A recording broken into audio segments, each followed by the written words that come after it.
Hello, welcome to another tonalist landscape oil painting demonstration. This is your painter in residence, M. Francis McCarthy. And the painting I'm bringing you today is called Umber Grove. It's a 5x7 and it's a entry into our Umber series. It's actually the live video, really pretty quick, and like 40 coming in at 46 minutes. But I have to say, like, it's a pretty simple motif, but there was a real challenge in when you have like this background foliage behind these trees or whatever. It can be very challenging. So maybe just kind of, in fact, you can always slow down these videos,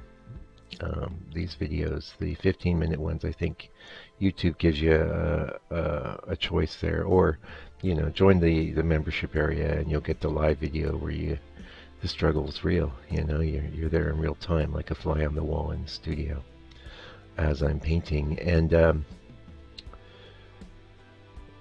check it out, because I've dealt with this a couple times in this series, and every time I feel like a little trepidation, a little like, oh, how am I going to do this? Which is great. I think anytime you can run into that as an experienced painter. I mean, don't get me wrong, I'd have tons of trepidation if I was like doing marine scenes or painting boats or, a bunch of stuff I don't normally paint or don't really even want to paint. I'd probably have, plenty of pauses in my brain like, oh, how do I do this? Oh, that was old Jerry yawning. Speaking of, we have some sad news. I won't belabor it, but poor Denny is not with us anymore. He's gone to doggy heaven, and pretty sad day a couple days ago. Like I say, I don't want to belabor it, but there'll be a few live videos like the ones I did yesterday in the studio, dedicated to him, and he's a great dog. And he was with me in the studio almost every day. I was painting for almost every day for 10 years. So the in a lot of ways his soul is in those paintings, for sure. And he was a wonderful being. Yeah. Anyway, let's talk about this painting, because that's how it goes. And life goes on, and we make art. Okay. To me, art is a appropriate response to the temporary nature of our existence. It doesn't seem to matter how good or bad anything is that's going on. It's going to change. That's the one constant. But even your painting after you do it will change, but not so much. Not as much as flesh and blood. If it's on the wall in a nice spot, it's going to be pretty stationary. Things will happen to it over time. But I think painting is an excellent way to sort of record consciousness, and it's a concept I haven't talked about for a while, and I won't belabor it here because I know a lot of people aren't that into that sort of metaphysical thinking, but to me, painting is highly metaphysical and highly philosophical, and it's definitely an occupation for thinkers and ponderers, and it's about as close as I get to meditation, to be honest. Anyway, let's talk about our palette. This is a pretty interesting painting. A little bit of an interruption there. So the palette was brown ochre, which is kind of my opaque raw sienna tone, and raw sienna, and black, and some white. And the white, I believe, in this one was titanium white, because that's what I had sitting around. But definite differences between the titanium white and the lead white. The main one, of course, being that you need a lot more lead white to get that opacity, boy. Let me tell you. But that give can be a really good thing, and I especially like the give that lead white has when it comes to figurative painting, which is of course not what we're talking about today. I do have one I've done though, and it's like a back view, so I may be posting that up and see how I do with the painting. So why did I do, well, the two? Well, basically because brown ochre's new in my life, and I'm exploring it. And I think it's good when you, in fact, I don't recommend like adding a ton of new pigments to your palette all at once.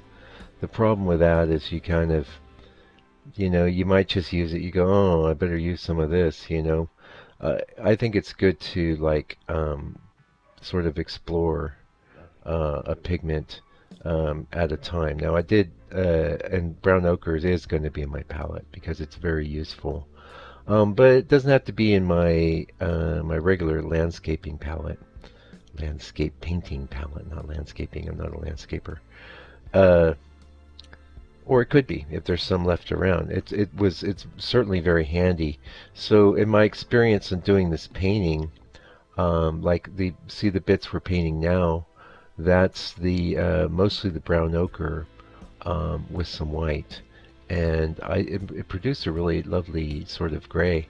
It has a different feeling than the raw umber, and I think it's quite interesting. And what's really interesting is that chemically, they have the same constituent elements, which don't ask me what those are because magnesium, or I don't know, manganese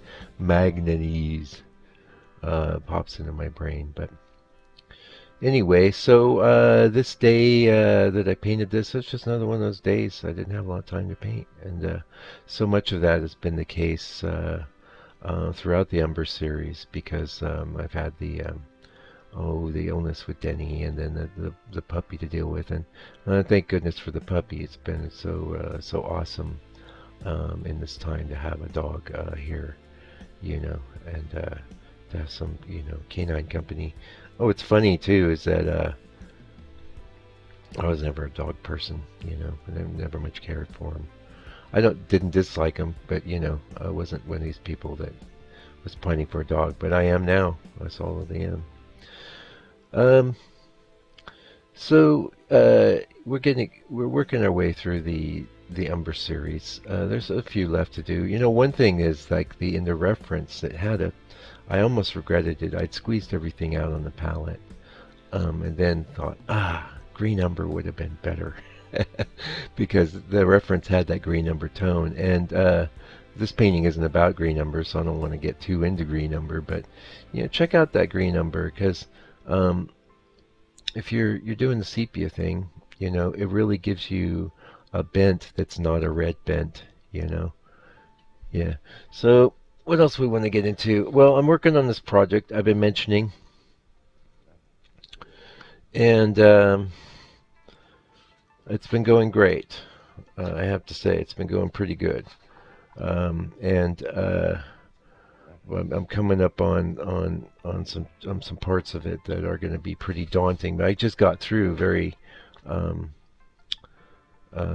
difficult to portray texturizing process. And the great news, I know this is a rambly video. Sorry, it's just going to be that way. I can't always be as focused as I might like.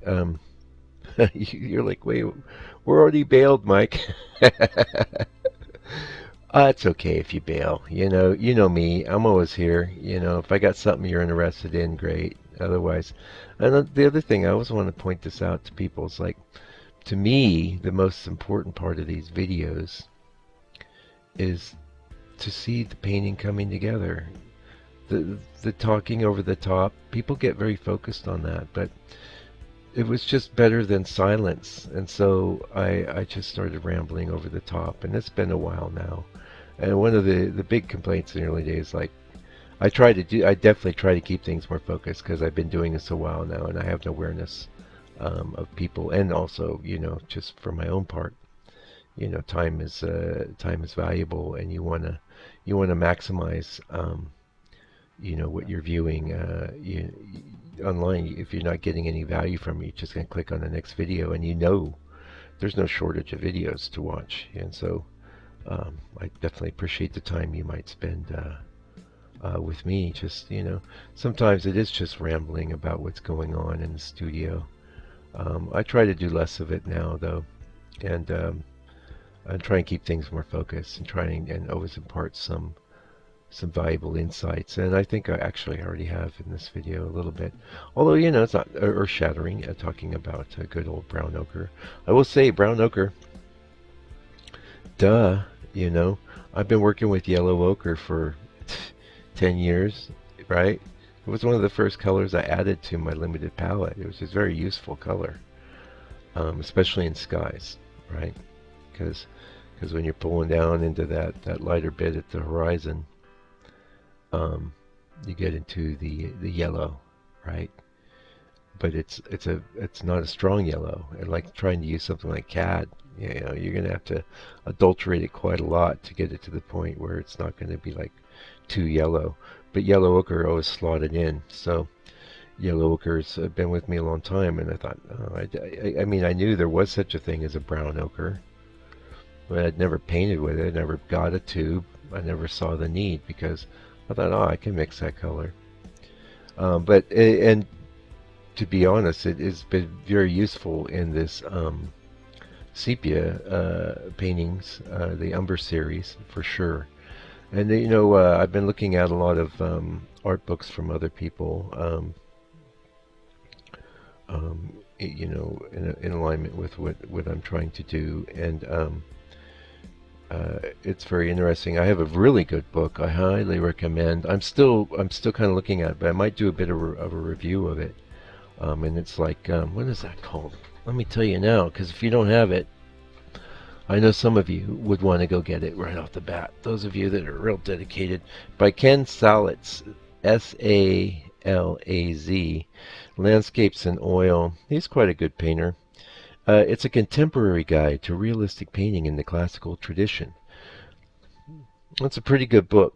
I'm enjoying it. One of the things he's pointing out, though, is like he'll do a grayscale thing, but he'll do it in sepia tones, not that much different from what I'm doing in this painting. And one of the things he mentions is that the masters would often do a full painting in umber, so and then do a color over the top, and you totally could do that to what I've done here. I'm probably not going to because as a modern I have a different approach to color. But you could just start painting color over the top. You could start glazing things in and just use it as your drawing. And it is lovely and neutral. And in this case, what I was looking for was like straddling. I didn't want it to be too warm. I wanted to have not into cool, but I wanted it to have like this kind of umbery sort of coolness. You can see it doesn't go very red. And that's one of the cool things about that brown umber, or brown ochre, excuse me.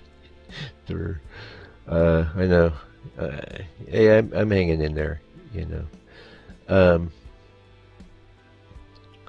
It's not super red, like, and that's the thing that's sort of true of the raw umber as well. It's not super red, but it's more reddy than that brown ochre. The brown ochre doesn't go into full into green. Don't get me wrong. You can really see it. It's an expression of this painting for sure. With that white tone hitting it in the background, that gives you a sense of where you get. And it's a kind of great, really lovely color. Really enjoyed it. And I also I do have a friend of the channel had recommended a substitute for raw umber, and I'm going to be getting that tube at some point. I live here in New Zealand, which is an island far away, so it'll be a little while. I had it special ordered, but I look forward to playing with that. But the version that I could get out here that had the same constituent elements was very red indeed, and for that reason maybe not that usable for me, because if I want real red, well, we'll see. Anyway, we're getting kind of close to the end here. You can see a little picture of Denny coming up at the end. A lot of you knew Denny. He was definitely in the early parts of the live videos I was doing last year and the year before. Would pick him up and present him to the audience because he's a great dog. Loved him. Anyway, until I come back with another video, please do me a solid, do me a favor, take good care of yourself and your loved ones, and stay out of trouble. Appreciate your time.